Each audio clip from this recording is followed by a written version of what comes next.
What's going on, guys? Jacob over here, coming to you with my instant reactions to Badgers versus Michigan in the Big House. The first game back for the Badgers after that COVID-19 spread that shut down the team for 2 weeks.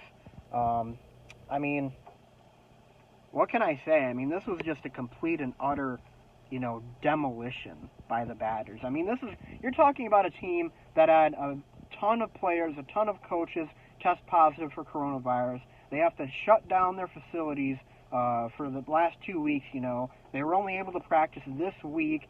Their quarterback hadn't been able to practice at all because he was the first one to come down with the virus. And here they are coming out, and they just absolutely destroy Michigan. I mean, it wasn't even close.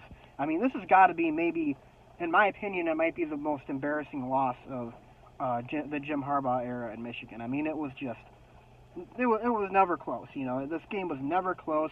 I never felt that this game was in doubt from the first moment the Badgers scored. Their quarterback especially, Milton, number 5. I mean, I've seen some bad quarterbacking performances, but that one was up there for some of the worst. I mean, the second interception especially that he threw. I mean, he threw an interception in the first play from scrimmage for Michigan, and then the second one he threw, I mean, he just threw it right to the guy. He didn't even see Chanel, the linebacker. He threw it directly into his arms.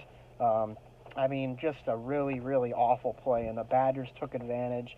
They were dominant on both ends. Graham Mertz, he was okay. He wasn't, as sharp as he was in that first game against Illinois. But, of course, he hadn't been able to practice until, the last week, too. So he was a little bit rusty. He missed a few throws. But he was still very efficient, 12 of 22, 127 pass yards, 2 touchdowns. And how about Jalen Berger, too, scoring his first touchdown as a college player tonight. He led the team in rushing. I'm really excited to see what he can bring to the Badgers. I really hope that the Badgers decide to run him more often because he is, to me, the most dynamic running back on this roster. I think Nakia Watson is really good.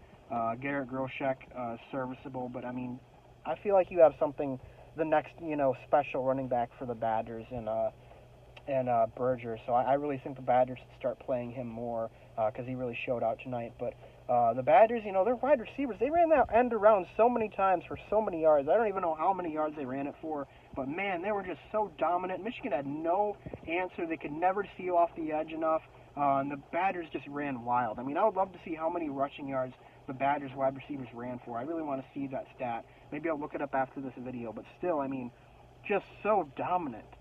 There was just no pushback from Michigan at all. They had the one touchdown drive, and that was it. They scored the 2-point conversion, but the Badgers, if they truly wanted to, probably could have hung 60 on this Michigan team. They could have hung 60 if they wanted to. Certainly, if they were in the Brett Bielema era, where he used to run up the score all the time, they might have ended up scoring 60 on Michigan in this game. But Paul Christ obviously not one to run up the score. We were running fullback dives as the majority of our plays in the fourth quarter. We still scored a touchdown. That one, I think Chanel broke loose for a huge 40 or 50-yard run late in the game, and that set up a Berger touchdown late in the game. Obviously, way out of hand already for Michigan. They weren't going to score another point, or that wasn't going to be close at that point. But still, just even when the Badgers' backups were in, I'm sure Michigan was playing some of their backups too, but they were still just dominating the line of scrimmage. And, seeing a fullback break loose like that with that big of a hole, that's just embarrassing for Michigan. I've never been a person who hates Michigan. A lot of people I know, Badger fans, really despise Michigan for some reason. Maybe I wasn't really big enough into the Badgers when it was more of a rivalry because now there's they're in different conferences or parts of the conference.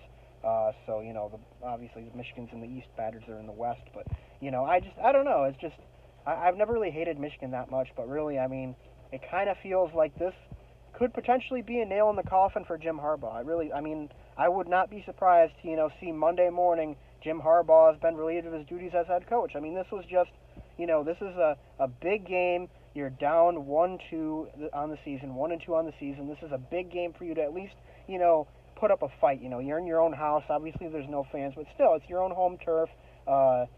He got to come out with some sort of fight, and the Michigan just did not. And that, to me, that's a bit of poor coaching too, because Michigan always has these great recruiting classes every year, and yet year after year they continue to disappoint. Some years they're almost good enough, but they're never quite good enough, and this is really just kind of the bottom falling out for this team right now. So it's unfortunate for them because, like I said, I don't really hate Michigan that much. I always root for Michigan in the Ohio State-Michigan game every year, or the game as they call it. But really, I mean, it's just been a really rough season for Michigan, and I don't think I see them bouncing back from this, especially with the shortened schedule. But yeah, the Badgers next week against Northwestern, who's ranked at Northwestern. That's going to be a big one in Evanston. The Badgers and Northwestern always play good games in Evanston. Whoever wins that game could very well end up going to the Big Ten Championship. I mean, that's not too much of a sweat to say that game is going to end up being, the deciders. So, especially with the Badgers being down 2 games now, not being able to play the last 2 weeks, it's going to come down to that game because it's going to be hard for me to see Northwestern losing, 2 times, but with the shortened schedule, of course. But got to win it next week, and hopefully they do, because if they do, then their really only obstacle is Indiana on December 5th, who's ranked number 10, believe it or not, and then could be a smooth ride into the Big Ten Championship. But anyways, guys, so that's all I got to say in this video. Thanks for watching, everybody. I really, really appreciate it. Go ahead and like and subscribe, and I'll see you guys next time on Wisconsin.